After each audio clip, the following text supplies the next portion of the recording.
So I'm going to go through what I'm going to call executive axiom number two, which is our arbitrary targets cause dysfunction. Now, I know a lot of people who follow me know that I'm uh, a big Deming fan, and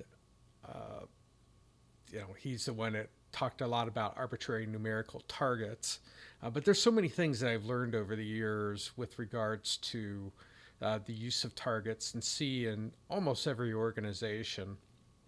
And just to kind of start off, I mean, there are arbitrary targets around financial and productivity typically, and then there are customer targets. And so I want to differentiate between what I'm going to talk about in this episode about arbitrary targets versus customer targets, because those aren't arbitrary. And you need to find out what they are, and many organizations don't. But I'll talk about that a little bit at the end. But arbitrary targets are at every level of the organization, at the executive level all the way down to the frontline worker. And, these again are financial, they could be productivity. Those are typically the arbitrary targets where they're placed. And in financial, there's the sales and costs types of things. We're going to increase sales by 30%, and we're going to reduce costs by 15%. And I don't know where these numbers come from. The answers I get from executives in different companies are funny.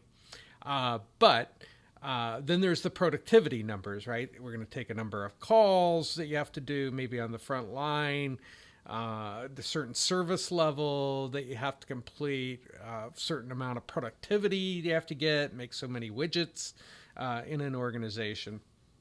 And I want to separate those away from, the law. So there's certain things, you have to do this according to the law. I'm not going to include that as far as an arbitrary target because, right, you have to do it. I mean, if that's the law. That's one of the reasons why I'm against governments being so involved with businesses, because they put more things on organizations, and it leads to things like the baby formula shortage and all types of dysfunctional things that come from that. But that's a separate episode. And then there are statements of reality, right? So there is, if we don't increase our sales by, 10%, in the next year we're going out of business. Those things you can't do much about either. But there are a lot of arbitrary targets have nothing to do with those, with the law or statements of reality. Has to do with somebody came up with a number and thought that would be a good one to do. And so what it does is it creates a lot of fear in the organization, and this fear is at all levels of the organization. If I don't hit, what's going to happen, type of thing. And then the dysfunction happens, right? You get unintended consequences. People start to cut corners in order to meet the goals, maybe lie to clients, customers, they manipulate data. There are even in manufacturing, you get inferior products coming out off the line, or even in services. You are partnering with somebody. Oh, well, this guy's a little bit more expensive, and therefore I need to go with somebody less expensive, not knowing whether they're just as good or as the vendor you just had. And so these are, excuse me, the unintended consequences that you get when you have this fear, because people are going to find a way to hit that, especially in the unknowns. Now, you can make it even worse, which is you can add in incentives.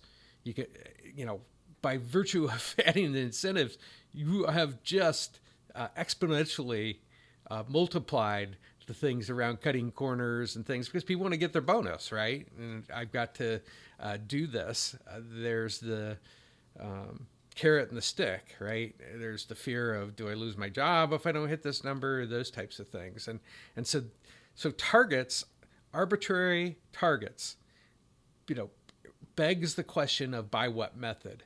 And I'm not talking about, everybody comes in and says, oh, here's how we're going to achieve it. Here's our plan.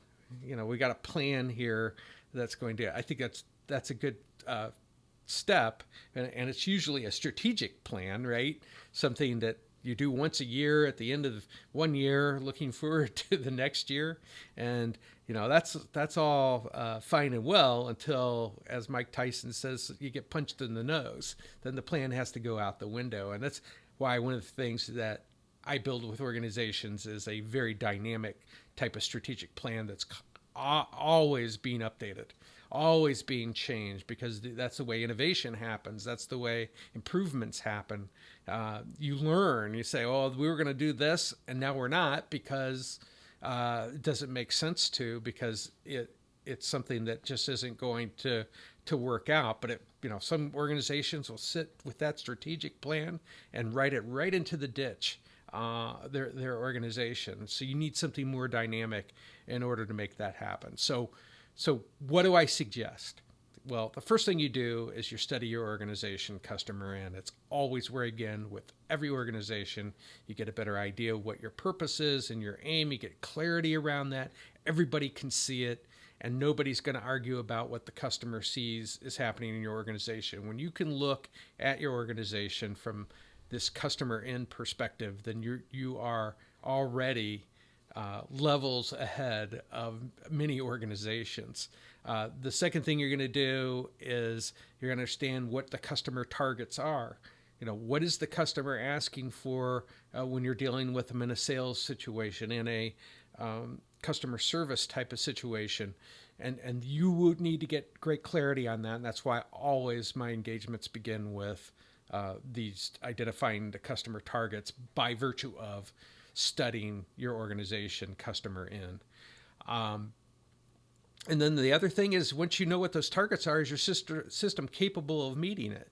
And if it's not, then what are some things that you can do to begin to make changes? They could be improvements, that might be complete innovations, whatever it is. But you first of all have to get an understanding of what your system is capable of today.